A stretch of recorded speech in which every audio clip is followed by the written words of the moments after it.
I'm Nadira Tudor, and this is The Fall of Kabul, a soldier's story. Was it worth it?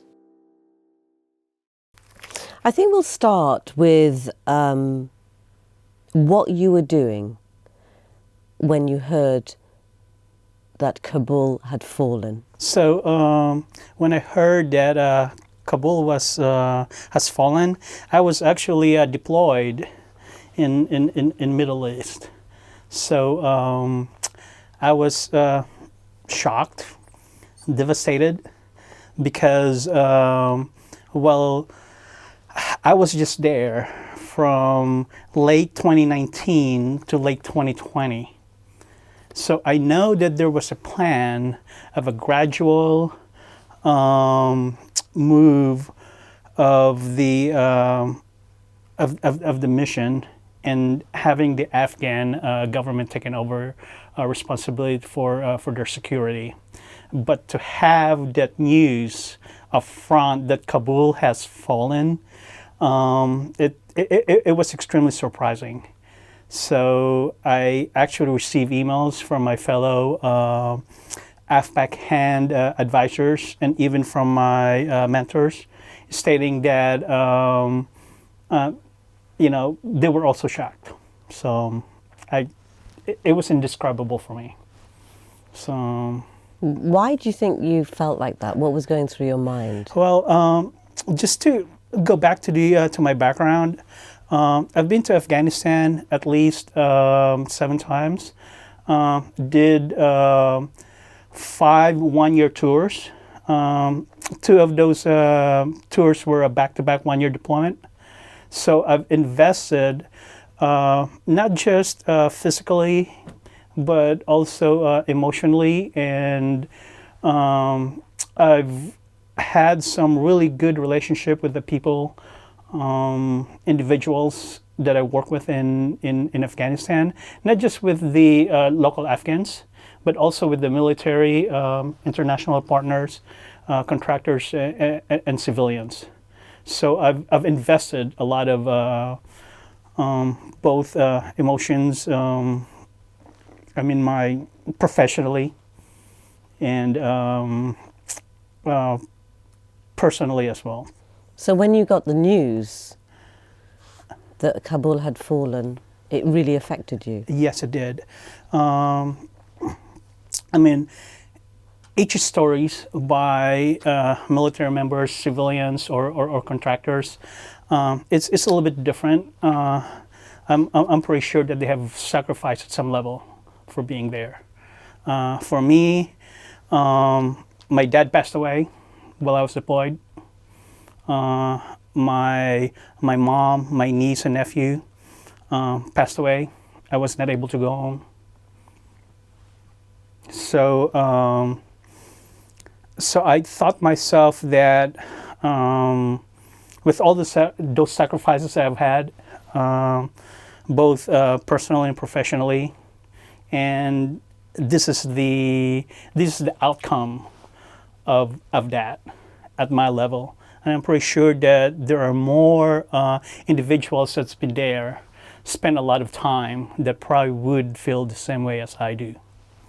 So at that moment, at that moment, all these things came back to you. All these things came back, and of course, this is just my opinion, not with the U.S. Air Force or the U.S. government or the current organization that I work with. I felt betrayed, to tell you the truth. Why ask individuals to invest or be there, and then all of a sudden have this abrupt 360 degree change to the mission that we hope for will have a positive outcome at the end. So for you, it wasn't a positive outcome? For me, no, it was not. The fall of Kabul was really fresh for me because it was just months after I was there. So I've cultivated a lot of relationship not just with the interpreters or the tarjumans, but also the Afghan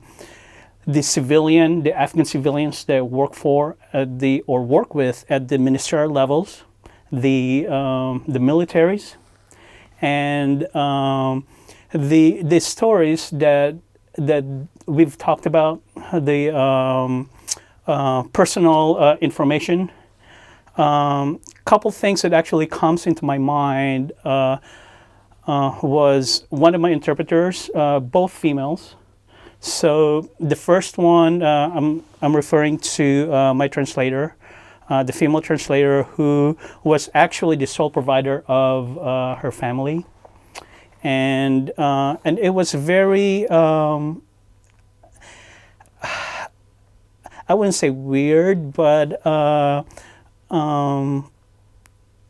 okay, I'll use weird in such a way in a cultural context, because she actually opened to me and talked to me about her family problems, i.e. that she's the sole provider for the family. At the same time, she was being abused both physically and sexually by his brother-in-law. So it was really hardening for me. So that type of personal information that they share with you, it really affects you emotionally, and it makes you closer to that person that actually telling you that personal story. And so what I've asked is, what are your plans? So I don't know if you're familiar with the special immigrant visa that's provided to the civilians or military that actually work with or contractors work with the certain nations. So I've actually asked her, hey, this is the process, I help her out. So, and she was able to get out of that situation, and she actually left without telling her family that she's going to the States. So, and for us, as a team within the organization that I work with, of course, we have to advise that it's not just really a land of, honey, did you go there and then you have money. So we try to educate her and at least give her some financial means to survive for the first month. So that was one of probably the relationship that I still recall, because personally, yes, we only changed the life of one person, but that means a lot to that person. So unfortunately for her family, it's a different story. So second one was a female Afghan National Police colonel that I work with. So with the general training education, and she told me a story that I can still believe nowadays, even right now, how her dad was buried by the Taliban back in prior the U.S. and the allied nations going to Afghanistan, and in front of the family forced his dad to eat stones and pebbles until he passed away. So if you hear something firsthand, that type of story, sorry, it's something that you will never forget. So what I did was that I promised her that at my level, I will do everything that I can to help her out. And the sad part was, her house is just about a block away where the guy that ordered to kill his father lived. So I mean, how disheartening that is. So I help her out to come to the U.S. to be exposed on how community policing and how gender really affects the community itself. So Afghanistan is composed of like 54% of females, and after the fall, she sent me a message saying, "Hey, we are in the border of Pakistan. We're trying to get out." Her husband was killed, and what can I do? what can you help me? So unfortunately, I felt powerless. What can I do? It seems to me that you still feel powerless. Yes, I do. So, I mean, I have a lot of good relationship with a lot of individuals from Afghanistan that are still reaching out to me, asking assistance. So, but currently, there's nothing that I can do except to either in terms of the special immigration visa that they applied for, I'll send letters to the U.S. Embassy saying, hey, can you please, look at all of these documents where it is in the queue, or talk to other individuals, both military and civilians, that are probably in the same situation as I am, being reached out by friends, or extended family that you already considered, that are still there in Kabul or wherever they may be in Afghanistan, on how you can assist them. But it's extremely frustrating. And deeply upsetting. Yes. And I'm sorry, I get too emotional because I've never really talked about this. So for me, this is kind of a therapy as well. So, because my experience in Afghanistan, for the most part, is probably as different as most of the individuals, because I was out and about every day, working with the locals, interacting with them. So knowing their life stories, their hardships, you get emotional, but of course, at the same time, you get to be objective in order to do what you need to do to be there.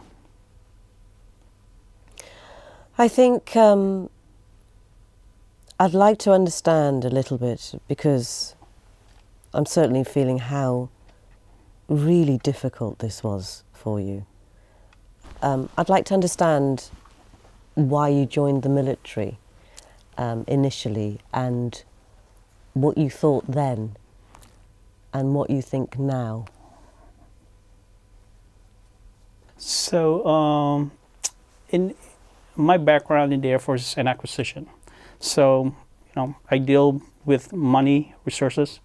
So my first deployment in Afghanistan, it was because I was told. So I was voluntold by the Air Force to assist the Afghan National Defense Security Forces to build their capacity, buying weapons, tanks, name it, even with the airplanes. And although my exposure engaging with the Afghans at that time during my initial, I would say around couple deployments there, was limited, but it reinforced my belief that what we were doing there in Afghanistan was very important. And I came to love the Afghan culture itself and the people. So they're actually very warm individuals.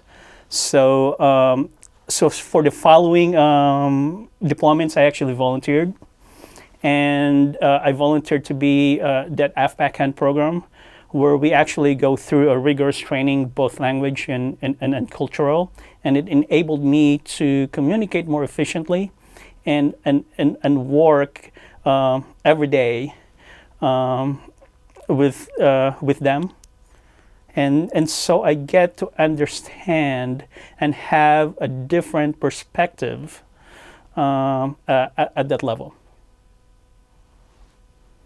And when you started your career all those years ago, fresh-faced, I'm imagining. Okay.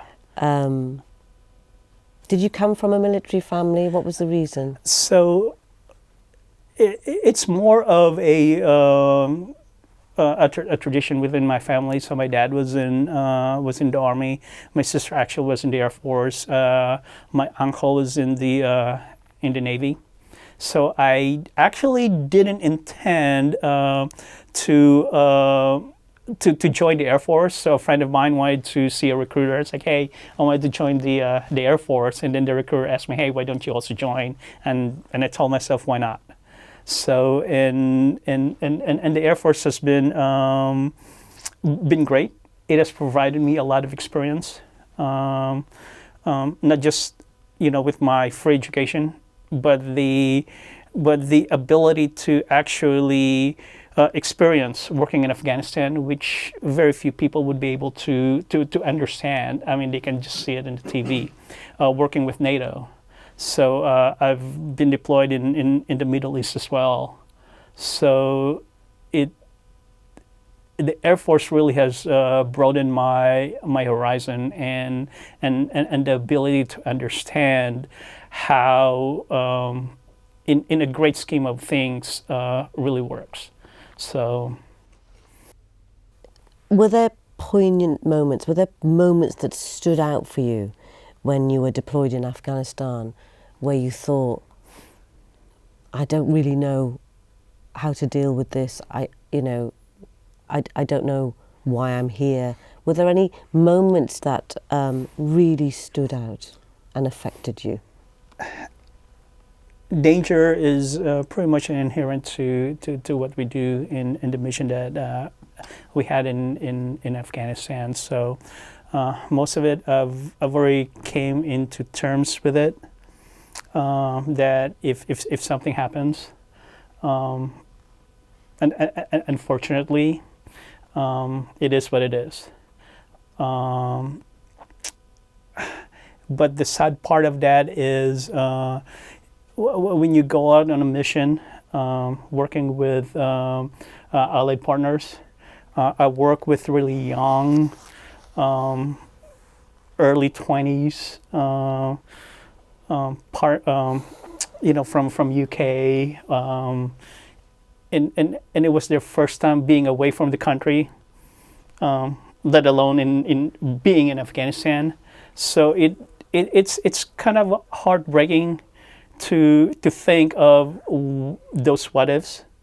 If something happens and all of us get hit by an IED, for example, an explosive, and we all passed away, how would those parents of those kids, So even for my family, it's hard for them to fathom that I've been there multiple times. And what I did was that I sometimes don't tell them where I am. There were some occasions where I was supposed to be in a mission. Unfortunately, for whatever, divine intervention, we either delay or postponed, and something big happened along the route. And in the back of your mind, it's like, oh my God, we would have been there and we would have been caught. I've been in a situation where I'm having a meeting, and all of a sudden they would have a lockdown in the facility or in the building that we have, because next door we're being attacked. I was on a mission, and somebody put a gun behind my back, and somebody jumped on it. So, as I've said, it's inherent, not just in Afghanistan, but as a military person deploying and supporting a mission. I have to ask you now, and it's the burning question, isn't it? Of having experienced everything that you've experienced, was Afghanistan worth it?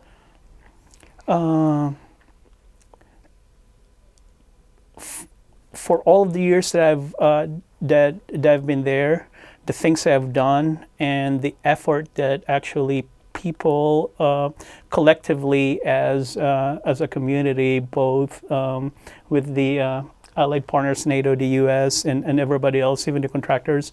For me personally, I think it was worth it. So. Even with all the sacrifices that you talked about? Even with the sacrifices.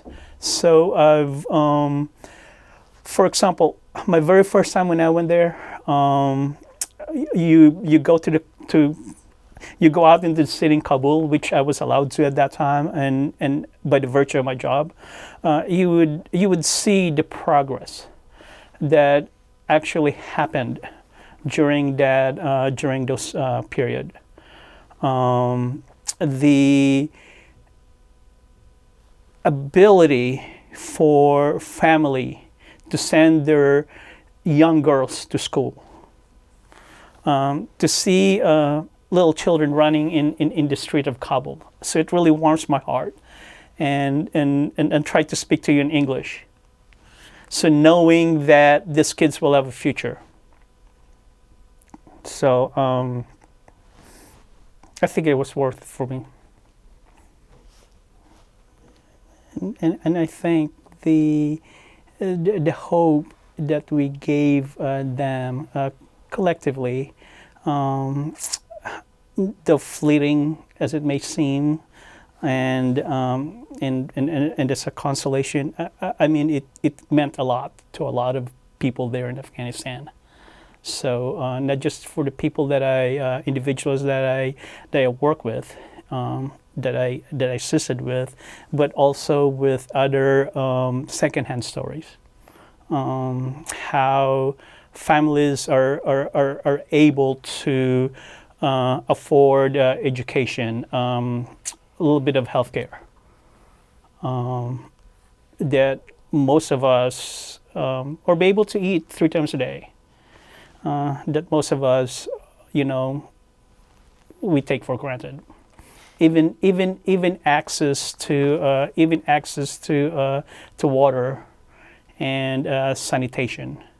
Most of my interpreters and people that work in our base would take shower in our facilities. Because, as you know, Afghanistan is a very mountainous country. And trying to get water from the base of the mountain up to the highest point where you live is hard. And during winter time, it's so cold that literally I would see people, local nationals, taking out books from our dormitories, and I thought, oh my God, they're reading, but they're not. They're using it as a fuel. So. Was it worth it for you? Yes. Thank you for joining us on The Fall of Kabul, A Soldier's Story.